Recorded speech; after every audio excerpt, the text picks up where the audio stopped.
Hello everyone, welcome back.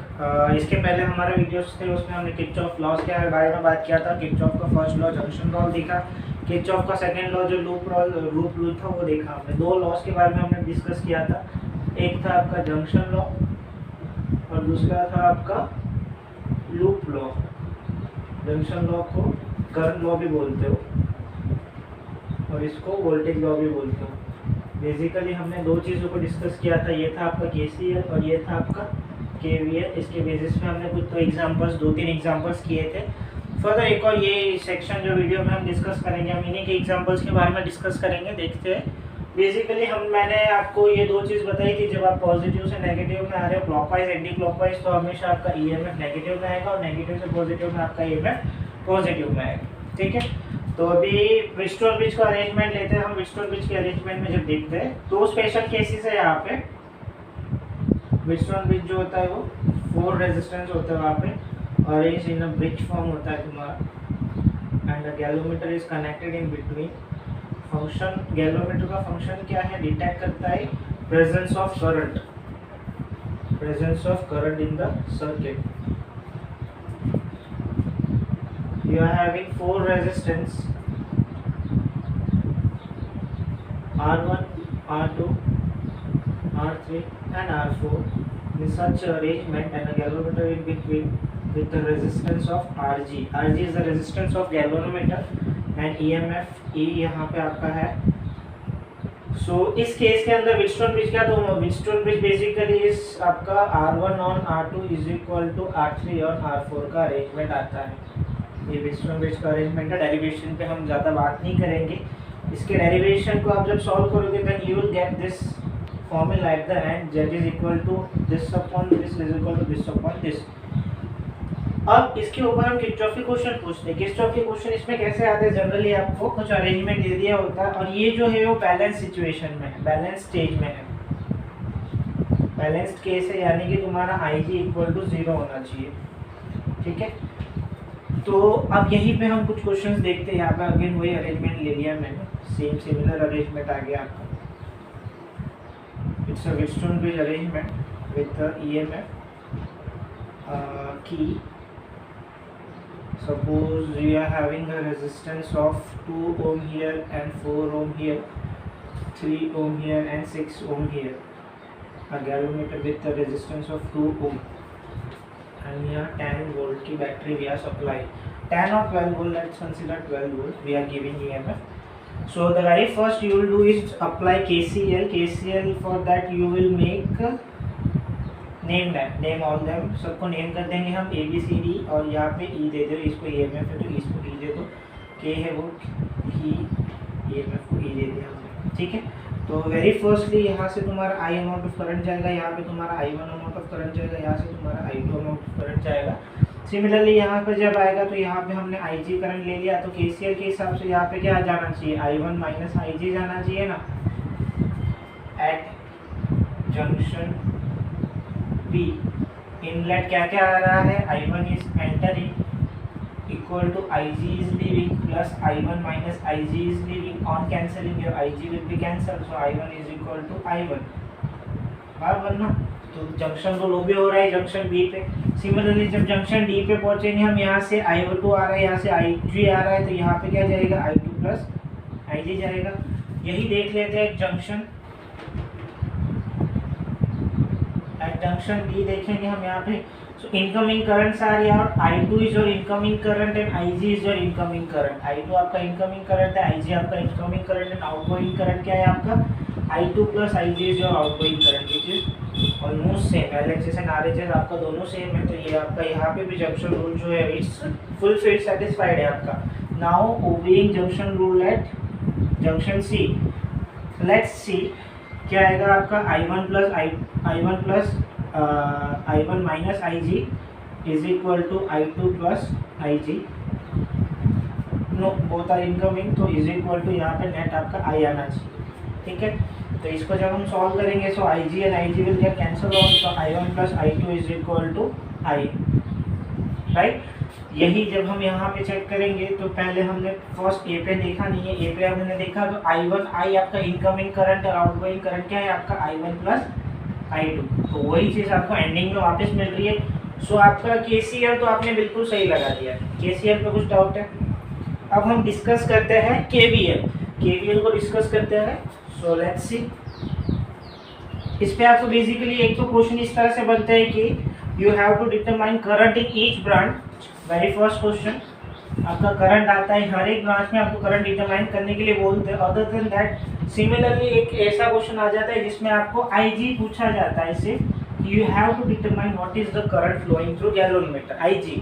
तो उस case के लिए आप क्या करोगे, इस सबसे स्पेशल केस है कि आपको देखना है कि पहले Wheatstone bridge is in your balance condition और not. So for that you have to write all your resistance which you are having, that is R1 you are having 2 ohm, R2 you are having 4 ohm, R3 you are having 6 ohm, 3 ohm and R4 you are having 6 ohm. So now उस ratio की जो हमने वहाँ पे ratio लिखा है, we will put all these values in that ratio and we will see that LHS is equal to RHS or not. Now R1 on R2 I am using it in this ratio, R1 on R2 is equal to R3 on R4. On applying all those values, R1 is your 2, R2 is your 4, R3 is your 3, R4 is your 6. On cancelling, you will get 1 on 2 on LHS and 1 on 2 on RHS. 2 ones are, 2 twos are, 3 ones are, 3 twos are. So 1 on 2 is equal to 1 on 2, right? So it's already balanced. And यहीं पे हमने एकदम very first case में हमने क्या लिखा था, जब ये बैलेंस केस है उस कंडीशन में आपका IG क्या आएगा, हमेशा 0 आएगा। So here you are getting a balance case 1 on 2 is equal to 1 on 2, that means आपको कुछ सॉल्व करने की जरूरत नहीं है एंड आपका IG इज इक्वल टू 0 आप डायरेक्टली लिख सकते हो इसके बाद, ठीक है। तो ये आपका स्पेशल केस आता है जो व्हीटस्टोन ब्रिज का अरेंजमेंट होता है वो किरचॉफ की लॉस के ऊपर होता है। इसके अलावा जो भी आते हैं वो हमने जिस तरह से पहले सॉल्व किए उस तरह से वापस सॉल्व होंगे। अगर यहाँ पे IG आपने पहले निकाल लिया तो IG इस तरह से 0 आ जाएगा, फिर लूप रूल लगा के वापस आप बाकी I1 I2 जो भी है आपका वो निकल जाएगा। क्लियर है? जैसे कि यहाँ पे लूप रूल लगाओगे, फर्स्ट लूप रूल लगेगा ABDA जंक्शन पे, ABDA जंक्शन पे लूप रूल लगाओगे आप तो कैसे लगेगा लूप रूल, यहाँ पे हम लिखते हैं उसको, IG तो 0 हो गया, बाकी सब वैल्यूज निकालने के लिए हम उसको बात करेंगे लूप ABDA क्लॉकवाइज जाएंगे अपन, क्लॉकवाइज जा रहे हैं मतलब A से B जाएंगे तो आपका कितना आएगा 2I1 you are having, now you are coming from B to D, IG is coming downward and you are also coming downward, so IG into 2, clear? Now from D to A you are going upward, हम ऊपर जा रहे हैं लेकिन current तो आपका नीचे आ रहा है but current is coming downward, तो आपका क्या आएगा माइनस का 4I2 will be there and you are having no EMF, so it is equal to 0. Again now 2I1 minus 4I2 is equal to 0. क्यों? पहले यहीं पे हमने बता दिया कि व्हीटस्टोन ब्रिज के बैलेंस कंडीशन में IG 0 होता है, तो यहाँ पे IG 0 लिख दो डायरेक्टली, तुम्हारा यही इक्वेशन बन जाएगा। यहाँ से तुम्हें क्या मिल जाएगा 2I1 is equal to 4I2, so I1 is equal to 2I2 आ जाएगा, ठीक है। ये एक लूप लगाने के बाद आपको ये इक्वेशन मिल रहा है। सिमिलरली सेकंड लूप लगाओगे आप कौन सा BCDB, on applying second loop at BCDB you will get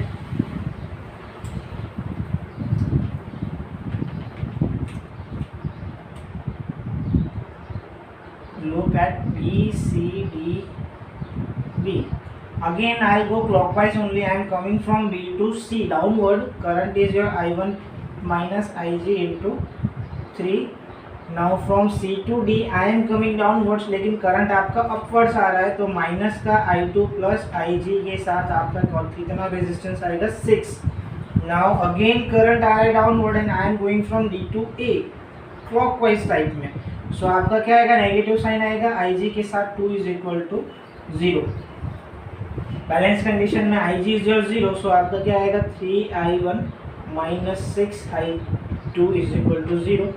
सो यहाँ से तुम्हें क्या मिला था I1 is equal to 2I2, तो यहाँ पे रख दो 2I2 minus 6I2 is equal to 0, 6I2 minus 6I2 is equal to 0, it's equal to 0। तो आपको कुछ भी करंट फ्लो नहीं करेगा उस केस के अंदर आप, ठीक है। सो एक बैलेंस कंडीशन मिल जाएगी आपको। फर्दर इस तरह से आप निकाल सकते हैं I1 और I2 का रेशियो 2 आएगा, यहाँ से भी I1 और I2 का रेशियो सिमिलरली आपका 2 ही आएगा जो भी है वो।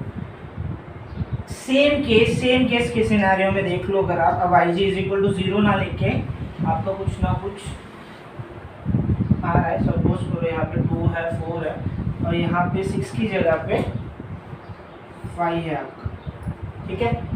तो अब R1/R2 is equal to R3/R4 करेंगे हम, तो उस केस में क्या आएगा आपका R1/R2 करेंगे, R1/R2 is equal to R3/R4। इसको जब सॉल्व करेंगे सो पहले क्या है आपका 2/4 इज इक्वल टू 3/5। बैलेंस्ड है नहीं है तो आपका IG 0 आएगा, नहीं आएगा, ठीक है। IG इज इक्वल टू 0 नहीं आएगा। उस केस में अगेन आपको लूप लगाना है, तो सिर्फ मैं लूप लिख दे रहा हूँ। लूप में कैसे यूज़ करोगे आप, similarly 2I1 plus 2IG minus 4I2 is equal to 0। ये फर्स्ट इक्वेशन आएगी आपकी। सिमिलरली सेकेंड लूप लोगे आप, सेकेंड लूप कौन सा लोगे, BCDB, ये सेकेंड लूप लोगे आप, तो BCDB सेकेंड लूप ले रहे हो, उसमें क्या आ रहा है again 3I1 minus IG, 3I1 minus IG minus 5I2 plus IG minus 2IG is equal to 0। इसको सॉल्व करोगे कितना आएगा आपका 3I1, ठीक है। यहाँ से 3IG, यहाँ से 5IG और यहाँ से 2IG, नेगेटिव का 5IG आएगा, नेगेटिव का 2IG आएगा। 5 प्लस 2 7 है और यहाँ पे 3 है, तो 7 प्लस 3 कितना हो जाएगा 10, तो माइनस का 10IG माइनस का 5I2 इज इक्वल टू 0। ये फर्स्ट इक्वेशन थी आपकी, ये सेकेंड इक्वेशन आएगी आपकी यहाँ पे, ये सेकेंड लूप आ रहा है, सेकेंड इक्वेशन आ रही है। थर्ड इक्वेशन जो बनेगा आपका वो लूप बनेगा कौन सा, ADCE भी आ रहा है बीच में, तो E ले लो, ये वाला लूप लेंगे हम EA। तो यहाँ पे अगर हम सॉल्व करेंगे तो क्या बन रहा है आपका 4 के साथ I2 आ रहा है। हम A से B, we are going from A to D, so current and we are moving in the same direction, so आपका 4 into I2 will be there, plus when we are moving from D to C, current is also moving in our direction, current is moving with us, so it will be 5 ID upon plus IG, and back यहाँ पे कोई आपका resistance नहीं है। In case अगर यहाँ पे अगर आप कुछ रेजिस्टेंस भी ले रहे हो, यहाँ पे सपोज करो 1 ohm resistance, so here it will be 1I that is equal to I1 plus I2, clear ना, क्योंकि यहाँ से I जा रहा है, I is equal to I1 plus I2। Very first KCL लगाया था आपने एक junction A and junction C, तो आपको वही आ रहा था, तो वही हम यहाँ पे लिखेंगे, इज इक्वल टू नेगेटिव से पॉजिटिव आ रहा है, so it will B positive. Negative से पॉजिटिव आ रहे हो तो EMF को आपको प्लस में लेना है, तो यहाँ पे 12 आपका पॉजिटिव में आएगा। इसको फर्दर सॉल्व करोगे, यहाँ पे 4 यहाँ पे है, 5 यहाँ पे है, 1 यहाँ पे है, so 10 I2 will be there, plus IG single ही है 5IG आएगा आपका, plus I1 is equal to, ये आपका थर्ड इक्वेशन। फर्दर फिर इन तीनों इक्वेशन को आप सॉल्व कर लो, उसके हिसाब से आपका वैल्यूज आ जाएंगे। होप सो KCL KVL दोनों आपका क्लियर हो गया हो, किरचॉफ लॉ क्लियर हो गया हो, किरचॉफ के ऊपर व्हीटस्टोन ब्रिज पे कुछ न्यूमेरिकल्स आते हैं वो क्लियर हो गया हो। इस बैलेंस वाली कंडीशन में IG से अगर करंट निकालना हो that is clear. So probably I am now thinking that your Kirchhoff law is, Kirchhoff कैसे यूज करते हैं वो आपका सब चीज़ें क्लियर हो गई है। अगर आपको कुछ भी डाउट लगता है किरचॉफ के ऊपर तो आप मुझे नीचे ड्रॉप डाउन कमेंट सेक्शन में बोल सकते हो, या फिर आप मुझे मेल कर सकते हो, मैंने मेल ID भी आपकी मेंशन कर रखी है। Thank you for watching. Keep like, share, subscribe my channel. Thank you.